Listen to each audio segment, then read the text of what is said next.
ప్రపంచంలో గొప్ప ధనవంతురాల్ని ఎలా చెప్పగలుగుతున్నాను ఈ మాట? అలా అని నా దగ్గర లక్షల కోట్లు ఏమీ లేవు, వాటాకి రాకండి, కుర్చీల్లోనే కూర్చోండి. నేనుండేది హైదరాబాద్లో అమీర్పేటలో ఉంటాను.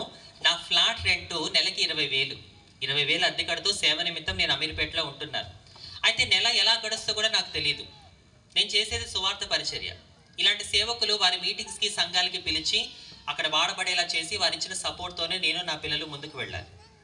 సో ఈరోజు నెల ఎలా గడుస్తో కూడా నాకు తెలియకపోయినా కాకులతో ఏలేని పోషించిన దేవుడు నాకు కూడా ఏ లోటు రాకుండా చూసుకుంటున్నాడు. హల్లెలూయా. అయినప్పటికీ నేను మనస్ఫూర్తిగా చెప్తున్నాను, ఈ రోజు నేను ప్రపంచంలోకెల్లా గొప్ప ధనవంతురాల్ని ఎలా చెప్పగలుగుతున్నాను ఈ మాట? చెప్తారు ఎవరైనా? ఇంత ధైర్యంగా, ఇంత కాన్ఫిడెంట్గా నేను ఎలా చెప్పగలుగుతున్నాను? ఎందుకంటే నేను ఎవరిని సంపాదించుకున్నాను? యేసయ్యని సంపాదించుకున్నాను కాబట్టి. హల్లెలూయా. ఈ ప్రపంచంలో గొప్ప ధనవంతుడు ఎవరైనా ఉన్నారు అంటే అది క్రీస్తు.